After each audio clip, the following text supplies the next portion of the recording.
Everybody, how you doing? Yesterday we had 35 to 65 and recorded 80-mile-an-hour winds, and lost our power. Got some limbs down, flipped over the grill. I'm using the truck's generator to heat up our coffee in the house today. Blew my fenders off the top of the container back there, and but to my biggest surprise was this morning I'd made a cup of coffee and I was getting the extension cord out, and the 2012 Harley Davidson was flipped upside down in the garage, and I have no idea how it didn't hit the purple bike. I mean, it was like just a hair away from it. This wasn't down, it was all the way on the floor.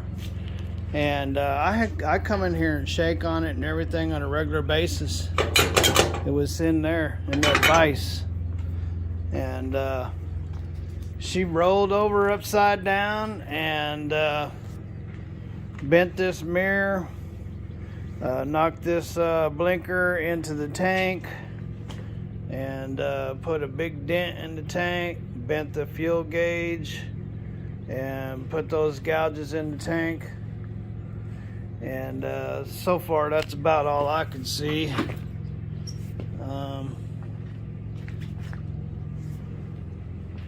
The front wheel was in that brace, so I don't know if it's bent or not.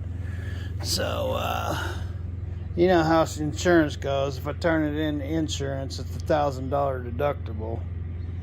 I'd probably be better off just to buy a new set of blinkers and a new fuel tank or something, or fix that tank and paint it. But anyway, so that was a shocker. You don't expect in a big windstorm to find something like that. I mean, nothing else happened in here. There's nothing hurt. Nothing's moved. The cats were in here. If the cats had anything to do with it, I mean, like I said, I would come in here and grab a hold of the handlebar and shake it back and forth just to make sure that it was good inside that lock on that bike table. But some way or somehow it got flipped over upside down.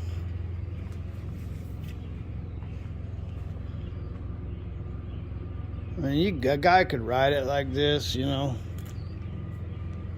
Sure. Need some grips. The mirror looks like it might have been alright. It's dug into something though. It's right there. You can see where it dug in. That mirror dug into the ground.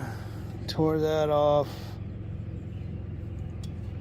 This blinker's twisted. It doesn't look like it hurt it. I guess the most damage is right here on the tank. So it's not likely you'd ever be able to paint them flames back in there the way they did it, the Harley. So looks like she might get some tins repainted on her. This thing here has been messed up anyhow, that back fender. So I guess we'll be doing tins on this thing, right? Yeah, I can fix dents. A little bit of Bondo. That's a little deep there. I'll have to get in there and pop some of it out, I guess. And this gauge feels like it's the glass or the plastic's pushed up above the metal, so that's broken. And this one here is dented up pretty good too, so I don't see any other damage in here. Nothing fall on the Cadillac.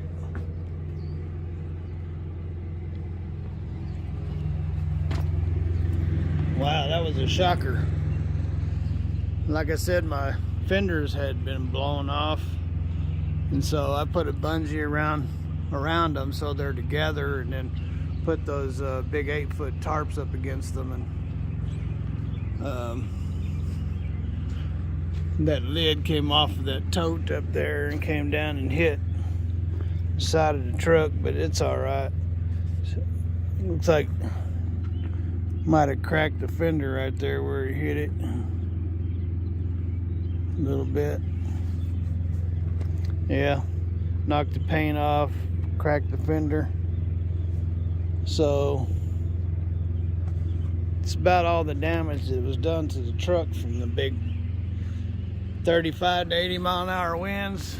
You wouldn't expect something like that to come off of there and blow down and hit your truck or your motorcycle upside down.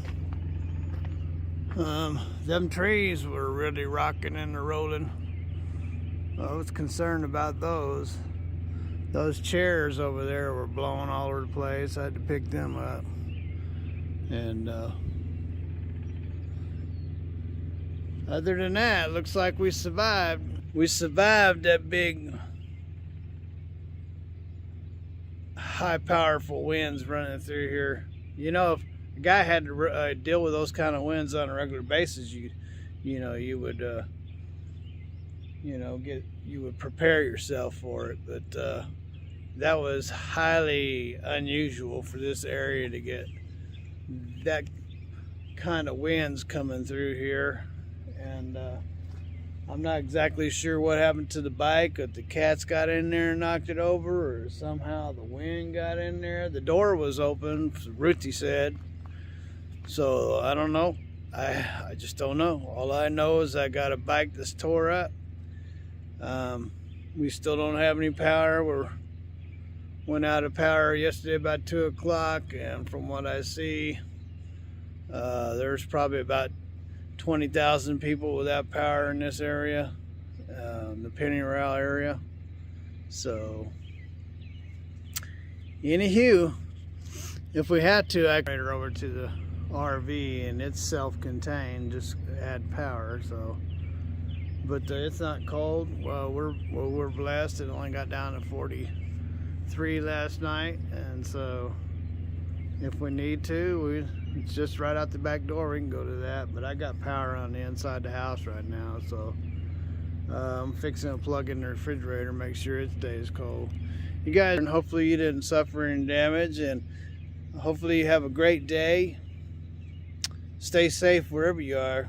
God bless, and later.